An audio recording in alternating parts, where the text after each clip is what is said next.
जय सिया राम। मानस मंच भाग 9 में आपका स्वागत है।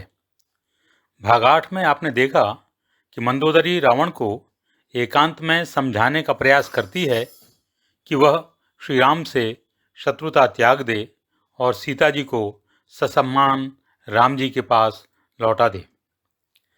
आपने यदि ध्यान दिया होगा तो आपको यह ज्ञात होगा कि मानस में परोक्षतः यह प्रतिपादित किया गया है कि गृहिणी की बात का सम्मान किया जाना चाहिए और उसे यूं ही अनसुना नहीं करना चाहिए। मानस के जो नकारात्मक पात्र हैं, जैसे रावण और बाली, वे दोनों ही अपनी पत्नियों की सलाह पर ध्यान नहीं देते। बाली से तो राम कहते भी हैं कि मूढ़ तो ही अतिशय अभिमाना, नारी सिखावन करेसी न काना। यह चौपाई भी यही कहती है कि पत्नी की सलाह पर गंभीरता से विचार करना चाहिए, क्योंकि प्रायः उसकी सलाह आपके लिए हितकारी ही होती है।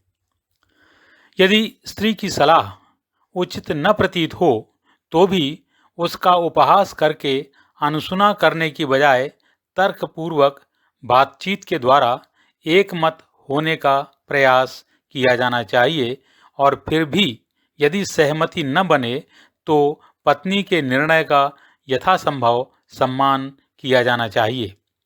इस संबंध में शिव और सती तथा राम और सीता के उदाहरण हमारे सामने हैं। अपने अभिमान के लिए संसार भर में जाने जाने वाले रावण ने मंदोदरी की बातें सुनी और सुनकर वह हंसने लगा। उसे मंदोदरी की बातें मूर्खतापूर्ण और हास्यास्पद लगीं। श्रवण सुनी सठ ताकर बानी, बेहसा जगत विदित अभिमानी। अभिमान की तुलना अंधकार से की जाती है। हनुमान जी ने भी रावण से कहा था, मोह मूल बहुसूल प्रद त्यागहु तम अभिमान। अंधकार में व्यक्ति को केवल अपना पता होता है और उसे कुछ दिखाई नहीं देता। अभिमान में भी व्यक्ति केवल स्वयं को ही देखता है। अपने सामने उसे सब नगण्य और तुच्छ लगते हैं। उसे वही सच लगता है जो वह मानता है। उसे कोई कितना भी समझाए, अभिमान के आवरण को भेद कर सत्य का प्रकाश उस तक पहुंच ही नहीं पाता। यही स्थिति रावण की भी है। उसे यहाँ पर जगत विदित अभिमानी कहा गया है। इसी कारण उसे मंदोदरी की या किसी की भी धर्म सम्मत नीति सम्मत बातें हास्यास्पद और निरर्थक लगती हैं। उसने मंदोदरी की बात सुनकर हंसते हुए उससे कहा कि लोग ठीक ही कहते हैं कि स्त्री स्वाभाविक रूप से भीरु अर्थात डरपोक होती है। अरे, राम वानरों की सेना लेकर आ रहा है तो इसमें भयभीत होने की क्या बात है? यह तो अच्छी बात है। जिस बात को सुनकर तुम्हें खुश होना चाहिए, उसको सुनकर भी तुम्हें डर लग रहा है। तुम्हारा मन बहुत कच्चा है, अर्थात बहुत भीरू है। अरे, यदि बंदरों की सेना यहाँ आ भी जाएगी तो बेचारे राक्षसों को अच्छा भोजन मिल जाएगा। उन बंदरों को खाकर वे और खुश हो जाएंगे। अरे, जिसके भय से लोकपाल तक थर थर कांपते हों, उसकी पत्नी इतना डरती है। यह कितने उपहास की बात है।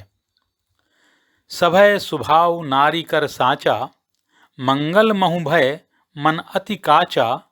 जौ आवे मरकट कटकाई, जियहि बिचारे निशिचर खाई।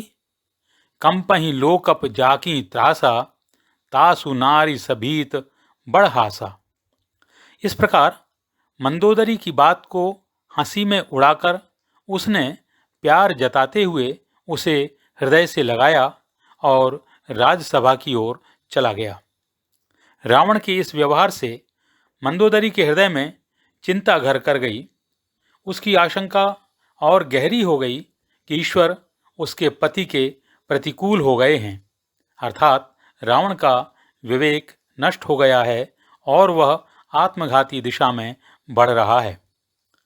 अस कही बिहसि ताहि उर लाई, चलेउ सभा ममता अधिकाई, मंदोदरी हृदय करी चिंता, भयउ कंत पर विधि विपरीता। रावण सभा में आकर बैठा। उसे यह समाचार मिला कि वानरों की सेना लेकर राम समुद्र के उस पार तक पहुंच गए हैं। उसने अपने मंत्रियों से पूछा कि वानरों की सेना हमारी ओर बढ़ रही है, समुद्र के उस किनारे तक आ गई है, तो हमें क्या करना चाहिए? मंत्रीगण यह सुनकर हंसने लगे।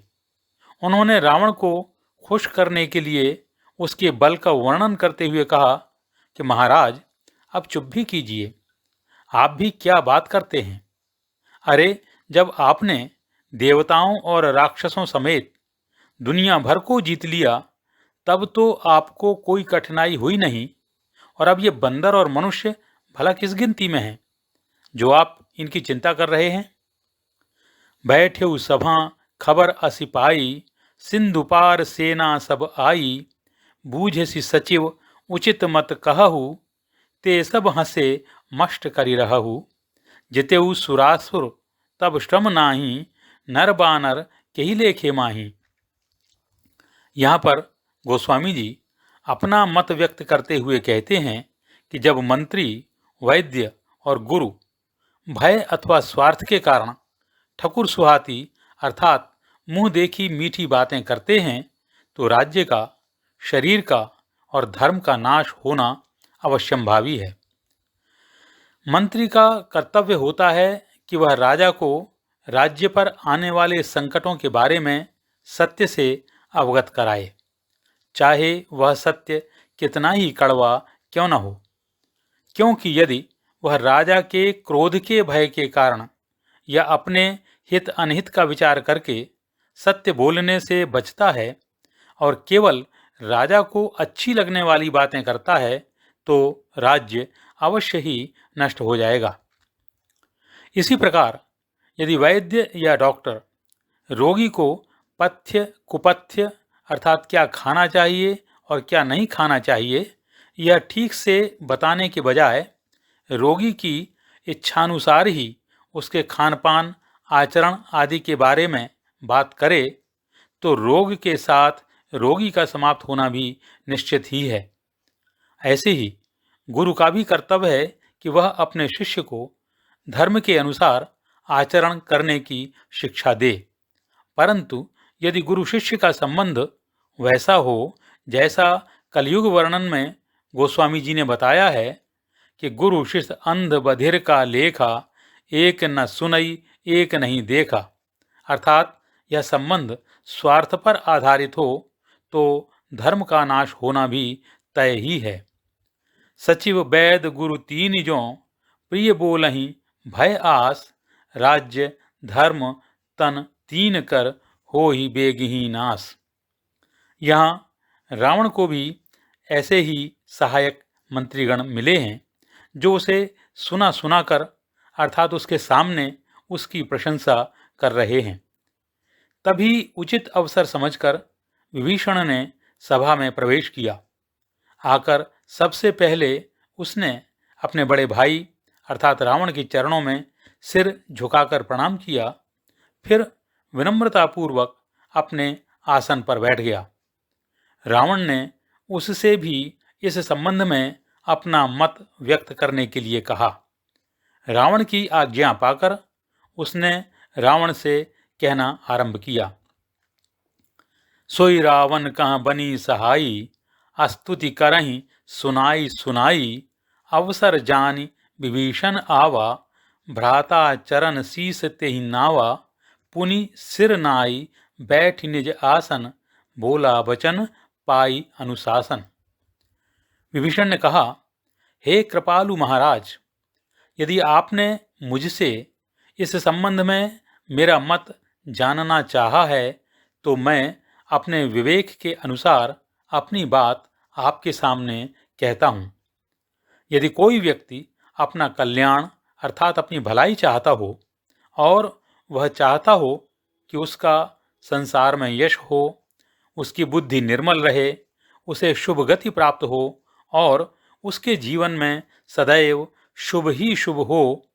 तो हे स्वामी, पराई स्त्री के मुख की ओर देखने से भी इस प्रकार बचना चाहिए जैसे लोग चौथ अर्थात चतुर्थी का चंद्रमा देखने से बचते हैं। ऐसा माना जाता है कि चतुर्थी का चंद्रमा देखने से व्यक्ति को अपने जीवन में किसी भयंकर कलंक का सामना करना पड़ता है।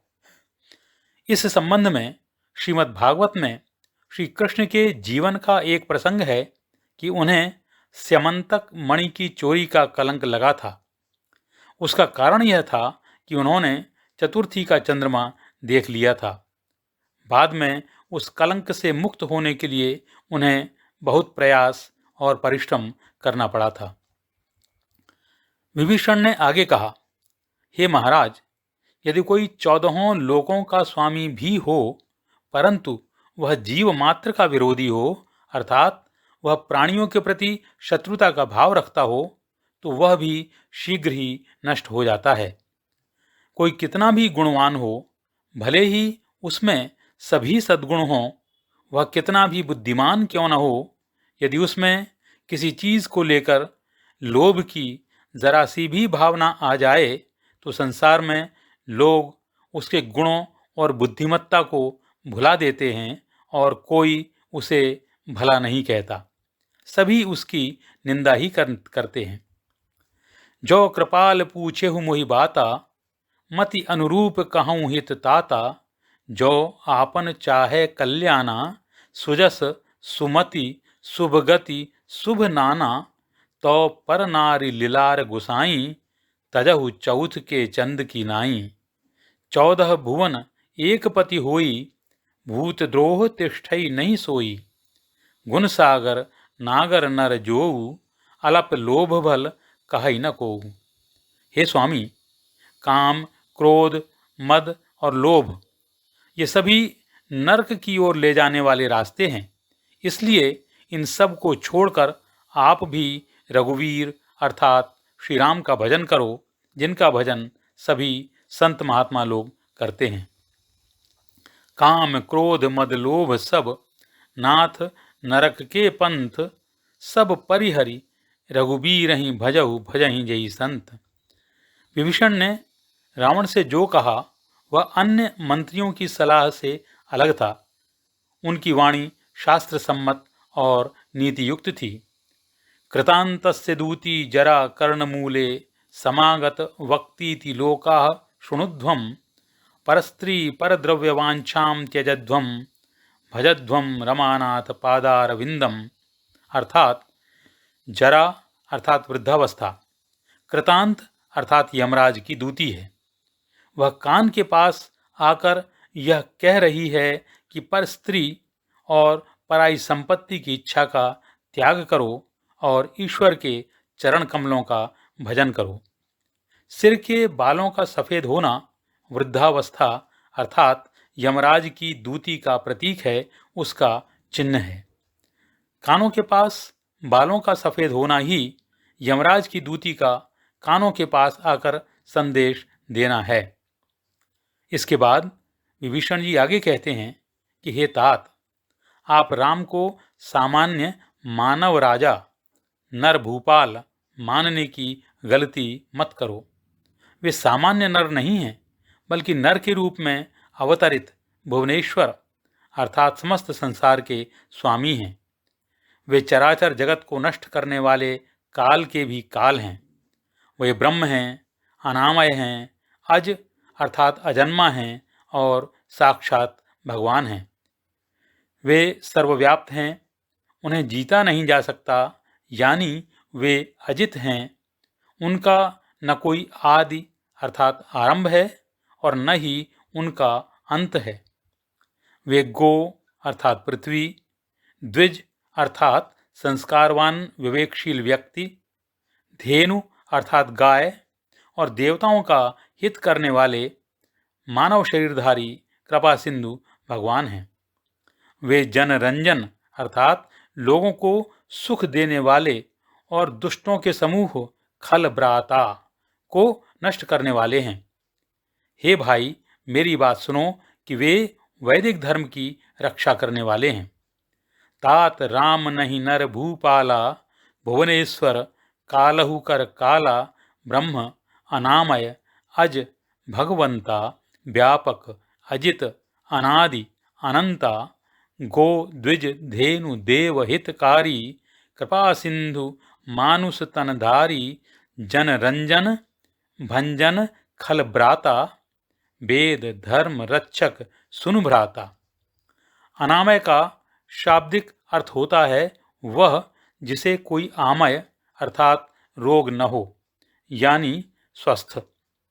रोग यानी विकार मानवीय गुण हैं, ईश्वर इससे परे है, इसीलिए भगवान को अनामय कहा गया है। इसी प्रकार गो के अनेक अर्थ होते हैं, जिनमें से एक अर्थ पृथ्वी भी होता है। यहाँ पर गो शब्द का अर्थ पृथ्वी है। इसी प्रकार द्विज शब्द का अर्थ होता है ऐसा व्यक्ति जो संस्कारवान हो, जो विवेकशील हो, जिसका आचरण नीति सम्मत हो। शास्त्र कहता है जन्मना जायते शूद्रः संस्काराद् द्विज उच्यते, अर्थात जन्म से तो सभी शूद्र ही होते हैं, जब वे संस्कार प्राप्त करते हैं, उचित अनुचित के भेद को जानकर तदनुसार आचरण करना सीख जाते हैं, तब उनका दूसरा जन्म माना जाता है और वे द्विज कहलाते हैं। हे भाई, उनसे शत्रुता का त्याग करके उनको नमन करो, क्योंकि वे रघुनाथ नमन करने वाले के कष्टों का हरण करते हैं। हे स्वामी, भगवान को वैदेही अर्थात सीता जी लौटा दीजिए और अकारण ही सबसे प्रेम करने वाले श्री राम का भजन कीजिए। यदि कोई उनकी शरण में जाए तो भले ही वह समस्त संसार के साथ शत्रुता करने का अपराधी हो, वे उसका भी त्याग नहीं करते, उसे भी अपना लेते हैं। जिसका नाम मात्र 3 प्रकार के तापों अर्थात दैहिक, दैविक और भौतिक कष्टों का निवारण करता है। हे रावण, अपने हृदय में इस बात को समझो कि वे ही प्रभु हमारे सामने राम रूप से प्रकट हुए हैं।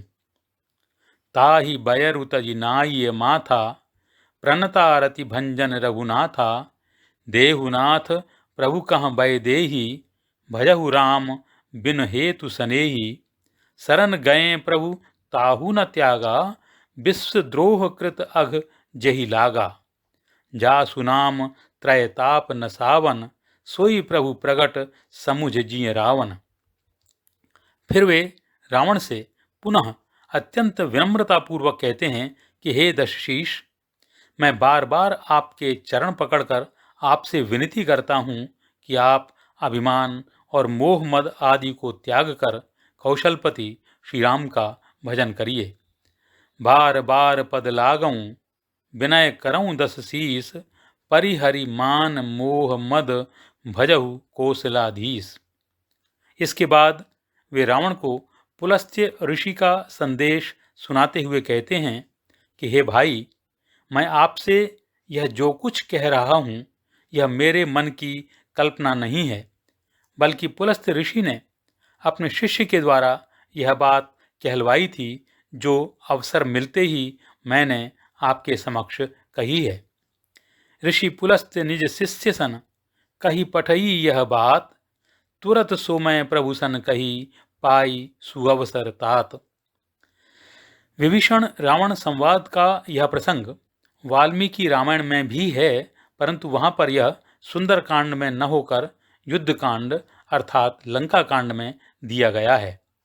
उसमें विभीषण रावण से कहते हैं, न तु क्षमं वीर्यवता तेन धर्मानुवर्तिना, वैरम निरर्थकम कर्तुम दीयतामस्य मैथिली। अर्थात राम धर्माचरण करने वाले हैं और अत्यंत पराक्रमी हैं। वीर्यवता तेन धर्मानुवर्तिना, उनसे शत्रुता करना निरर्थक है। वैरम निरर्थकम, मैथिली अर्थात वैदेही को उन्हें लौटा देना चाहिए। वे यह भी कहते हैं कि विनश्येद्धि पुरी लंका शूराः सर्वे च राक्षसाः रामस्य दयिता पत्नी न स्वयं यदि दीयते। यदि हम राम जी की पत्नी को अपने आप ही नहीं लौटाएंगे तो यह लंकापुरी नष्ट हो जाएगी और सभी राक्षस योद्धा भी मारे जाएंगे। रावण की सभा में एक बुद्धिमान मंत्री माल्यवंत भी था। उसे विभीषण की यह बातें बहुत उचित प्रतीत हुईं। उसने रावण से कहा, हे स्वामी, आपके अनुज विभीषण नीति को जानने वाले हैं। वे जो कुछ कह रहे हैं उसे अपने हृदय में धारण करो, अर्थात उस पर गंभीरतापूर्वक विचार करो। माल्यवंत अति सचिव सयाना तासु बचन सुनि अति सुख माना तात अनुज तव नीति विभूषण सो उर धरहु जो कहत विभीषण। विभीषण और माल्यवंत की बातें सुनकर रावण क्रोधित हो उठा। वह क्रोध में भरकर बोला कि दोनों दुष्ट शत्रु की प्रशंसा कर रहे हैं, कोई है यहाँ? इन्हें मेरे सामने से दूर क्यों नहीं करते? रिपु उत्कर्ष कहत सठ दोऊ दूरी न करऊ यहाँ हई कोऊ। माल्यवंत गृह गयऊ बहोरी कही विभीषण पुनि कर जोरी। माल्यवंत तो अपने घर चला गया इतना सुनकर, परंतु विभीषण ने फिर भी हाथ जोड़कर अपनी बात कहनी जारी रखी। उसने कहा, हे स्वामी, निगमागम पुराणों इत्यादि में ऐसा कहा गया है कि सुमति और कुमति सबके हृदय में निवास करती हैं। जहाँ सुमति की प्रधानता होती है वहाँ अनेक प्रकार की संपत्ति अर्थात शुभ और सुख होता है, कल्याण होता है। परंतु जहाँ कुमति का प्राधान्य होता है वहाँ तो विपत्ति और कष्ट ही होते हैं। हे नाथ, आपके हृदय में इस समय कुमति का निवास है, इसलिए आपको हितकारी बातें अर्थात अच्छी बातें बुरी लग रही हैं और जिन्हें शत्रु समझना चाहिए वे आपको प्रिय लग रहे हैं। वह सीता जो राक्षसों के समाज के लिए काल रात्रि बनकर आई है, उस सीता पर आपको विशेष प्रेम आ रहा है। सुमति कुमति सब के उर रहहीं नाथ पुराण निगम अस कहहीं। जहाँ सुमति तहाँ संपत्ति नाना जहाँ कुमति तहाँ विपत्ति निदाना। तब उर कुमति बसी विपरीता हित अनहित मानहु रिपुप्रीता। काल राति निशिचर कुल केरी तेहि सीता पर प्रीति घनेरी। हे तात, मैं आपके चरण पकड़कर यह याचना करता हूँ, यह मांगता हूँ कि मेरे प्रति आपका जो दुलार है, जो स्नेह है, उसको बनाए रखते हुए आप मेरी बात मान लीजिए और सीता जी को वापस श्री राम को लौटा दीजिए, ताकि आपका किसी भी तरह से अहित न हो, आपको कोई हानि न पहुँचे।